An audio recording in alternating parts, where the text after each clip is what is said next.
नमस्कार मित्रांनो. आता आपली कंबाईन ग्रुप बी जे आहे ती एक्झाम आहे 21 डिसेंबरला. तर आय नो की सगळे खूप जोरात तयारीला असणार. तर करंट अफेअरमधल्या सगळ्यात महत्त्वाचा जो पॉईंट आहे आपल्या महाराष्ट्राचा आर्थिक पाहणी आणि अहवाल 2024 आणि 25.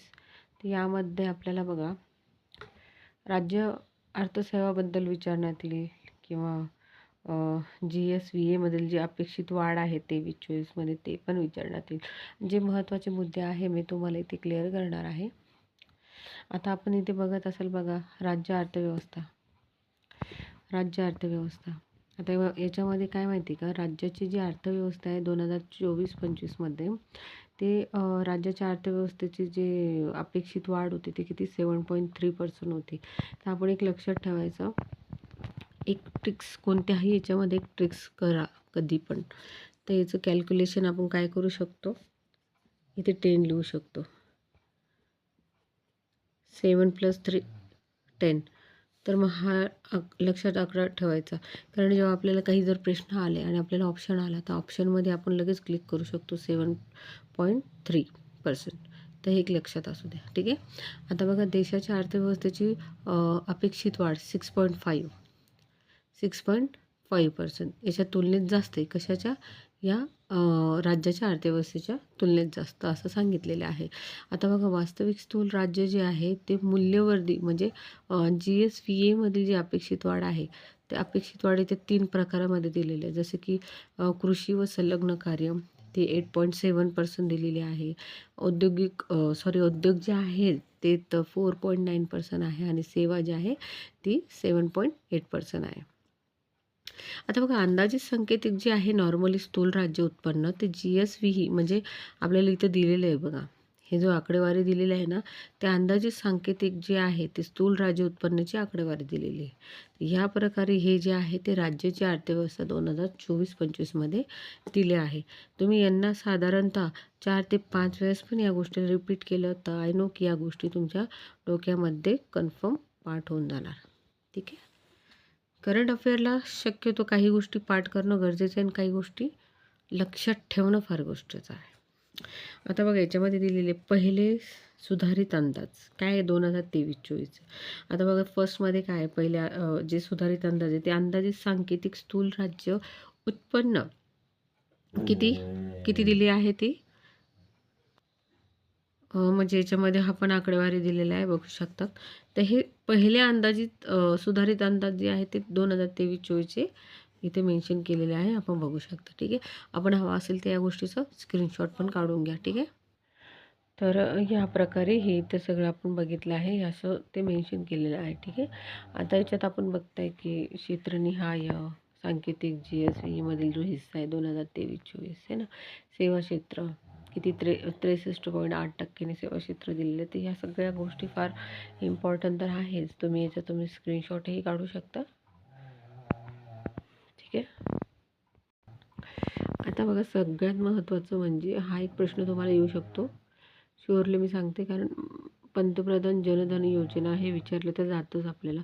पण हे 31 डिसेंबर 2024चं जो अहवाल आहे त्यामध्ये हे आपल्याला बघायला मिळेल. प्रश्न काय दिले आहे की एकूण बँक खाती किती आहे 3.61 कोटी. तर आपण बघताय की बघा त्याच्यामध्ये जसं ग्रामीण, नेम, नागरी भागातील जी खाती आहे ती किती 50.50% आहे, ठीक आहे. आता बघा याचे जे रुपे कार्ड आहे सुमारे किती 2.53 कोटीची वाटप केलेली आहे, ठीक. तर याच्यामध्ये काय माहिती आहे का, प्रधानमंत्रीची जी मुद्रा योजना दिली आहे ती 30 सप्टेंबर 2024मध्ये दिलेली आहे आणि याची एकूण जी कर्ज वाटप करण्यात आली ते किती करण्यात आली आहे, 29,392 कोटी रुपये कर्ज वाटप करण्यात आले आहे. आता हे आपल्यासमोर स्पष्ट आहे की जसं की देश पातळीवरील जो हिस्सा आहे तो एकूण कर्ज रकमेमध्ये 9.5% आहे. तर म्हणजे टोटल काय असतं माहिती का, ग्रामीण पायाभूत सुविधा विकास निधी याच्यातूनच आहे. याची स्थापना कधी झाली होती माहिती, ग्रामीण पायाभूत विकास सुविधाची योजना ज्याला आपण RIDF म्हणतो, ही जी योजना स्थापना झाली होती 1995 आणि 96मध्ये झालेली होती. आता याच्यामध्ये जे उद्देश याचे मेन काय होतं माहिती की कृषी व संलग्न कार्य, ग्रामीण दळणवळण आणि सामाजिक क्षेत्रात वित्तीय सहाय्य हे याचे उद्देश होते. याचे मंजूर कर्ज पण एवढे झालेले होते, हे पण आपण लक्षात असू द्या. मेन पॉईंट काय माहिती का, याचे सगळ्यात महत्त्वाची स्थापना आणि याची लागलेली अमाऊंट किंवा आपण कर्ज म्हणू शकतो. ठीक आहे. आता बघा भांडवली बाजार. आता भांडवली बाजार काय आहे? शेअर बाजार. आता शेअर बाजारमध्ये पाहूया, महत्त्वपूर्ण केंद्र जे आहे ना ते शेअर बाजार म्हणजे BSE आणि राष्ट्रीय शेअर बाजार याच्यामध्ये आपण बघू शकते की बाजार भांडवल किती ऑक्टोबर 2024 अखेर काय विचारले अखेर BSE 445 लाख कोटी रुपये इतका आहे बाजारभाव. ठीक आहे. आणि NSE म्हणजे 441 लाख कोटी रुपये आहे.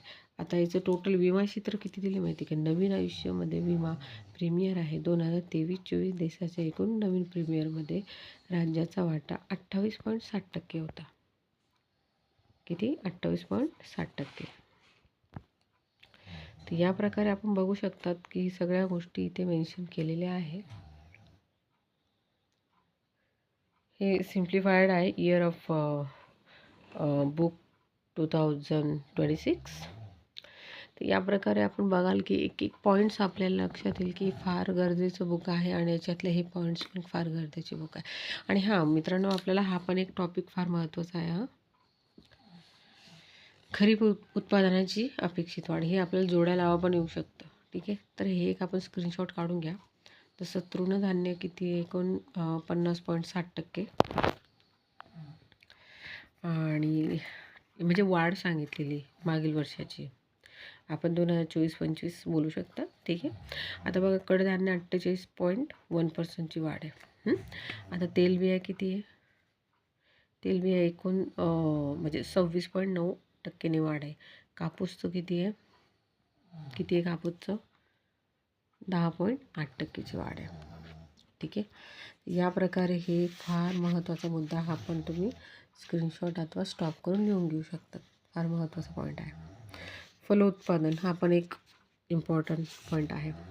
फलोत्पादन 2023-24चा अंदाज दिलेला आहे. क्षेत्र किती आहे? 21.74 लाख हेक्टर दिलेले आहे. ठीक आहे. हे एक बघू शकता आपण. तर अशा प्रकारे या गोष्टी फार महत्त्वाचे पॉईंट्स आहे मित्रांनो. हे सगळे आपण लक्षात घेणे फार गरजेचे आहे. सिंचन व कृषी वित्तपुरवठा, पशुसंवर्धन. ठीक आहे. नंतर आहे आपला उत्पादने 2023-24 आहे ना, हे पण एक आहे. वनक्षेत्र आहे, वृक्षछादन आहे, उद्योग आणि सहकार्य, औद्योगिक धोरणे आणि उपक्रम, या सगळ्या गोष्टी गरजेच्या आहे. नंतर बघायच्यात काय दिलेले मित्रांनो, गुंतवणूक आणि रोजगार. थेट विदेशी गुंतवणूक प्रमाणे हे दिलेलं आहे. अँड त्याचं स्टार्टअप कसं झालं आहे, निर्यात कसं आहे,